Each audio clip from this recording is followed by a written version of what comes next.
السلام علیکم پیارے بچوں، معیاری تعلیم میں آپ سب کا استقبال۔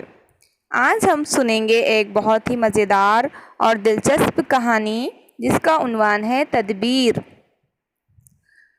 بچوں، یہ کہانی ایک سبق آموز کہانی ہے اور بہت ہی مزیدار ہے، تو آپ سب غور سے سنیے۔ رمزو چاچا پھلوں کا کاروبار کرتے تھے۔ وہ اپنی حیثیت کے مطابق پاس کے شہر کی منڈی سے ڈھیر سارے پھل خرید کر لاتے اور اپنے چھوٹے سے قصبے میں ٹھیلا لگا کر فروخت کرتے۔ یہی ان کی آمدنی کا واحد ذریعہ تھا جس سے وہ اپنے کنبے کی پرورش کرتے تھے۔ رمزو چاچا تھے تو غریب، لیکن ایمانداری اور شرافت ان کے رگوپے میں بسی تھی۔ محنت کی کمائی اور حلال رزق ان کے ایمان کا ایک حصہ تھا۔ کسی کی دل شکنی اور ایذا رسانی ان کے نزدیک سب سے بڑا گناہ تھا۔ لیکن ان کا اکلوتا بیٹا اسلم محلے کے گندے اور برے لڑکوں کی صحبت میں رہ کر خراب ہوتا جا رہا تھا۔ وہ نہ تو پڑھتا لکھتا اور نہ ہی گھر کا کوئی کام کرتا تھا۔ دن بھر آوارہ لڑکوں کے ساتھ گھومنا اس کی عادت میں شامل تھا۔ رمزو چاچا اسے بہت سمجھاتے، بیٹا اگر تمہارا پڑھنے لکھنے میں دل نہیں لگتا تو میرے ساتھ رہ کر کاروبار کا ہی تجربہ حاصل کرو۔ دن بھر آوارہ لڑکوں کے ساتھ گھومنا کیا شریفوں کا کام ہے؟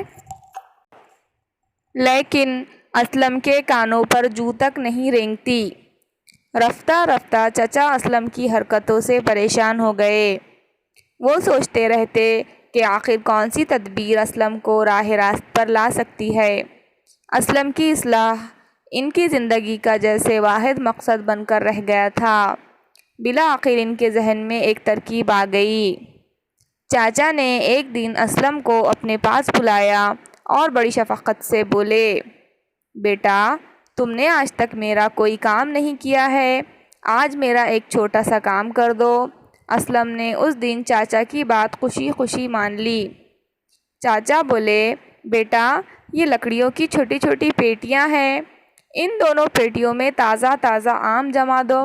اس نے چاچا کے حکم کی تعمیل کی۔ جب اسلم دونوں پیٹیوں میں آم جما چکا تو چاچا نے کہا، لو بیٹا اب یہ ایک سڑا آم لو اور پیٹی سے بیچ کا ایک آم نکال دو، اس سڑے آم کو اس کی جگہ جما دو۔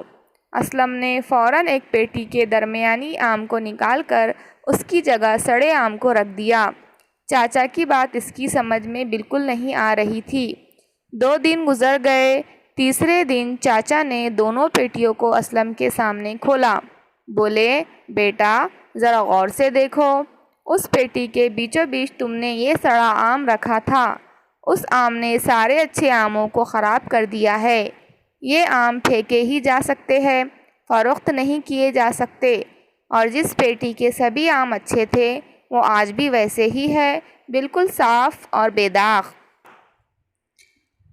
اسلم نے دیکھا واقعی سڑے آم نے کئی آموں کو خراب کر دیا تھا۔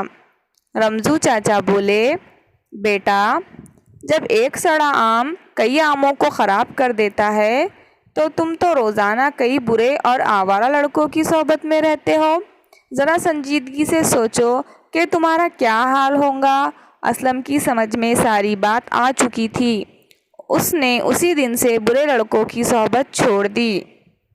تو بچوں، اس کہانی سے ہم نے کیا سبق سیکھا؟ ہمیں بھی اچھے بچوں کی صحبت میں رہنا چاہیے۔ جس طرح ایک سڑا ہوا آم پورے آموں کو خراب کر سکتا ہے، اسی طرح اگر ہم برے بچوں کی صحبت میں رہیں گے تو ہم بھی برے بن جائیں گے۔ تو بچوں، آپ بھی اچھے بچوں کے ساتھ رہیے، اچھے دوستوں سے دوستی کیجیے اور برے بچوں کے ساتھ بالکل مت رہیے، اور آپ ایک اچھے شہری بنیے۔ اگر آپ اچھے بچوں کے ساتھ رہیں گے تو آپ اچھے بچے بنیں گے۔ تو بچوں، اگر آپ کو یہ کہانی اچھی لگی ہے تو ضرور لائک کیجیے، اور اگر میرے چینل کو آپ نے سبسکرائب نہیں کیا ہے تو سبسکرائب کیجیے، اور اپنا فیڈ بیک کمنٹ باکس میں دیجیے، اور ہم ملیں گے نیکسٹ ویڈیو میں۔ Thanks for watching. اللہ حافظ۔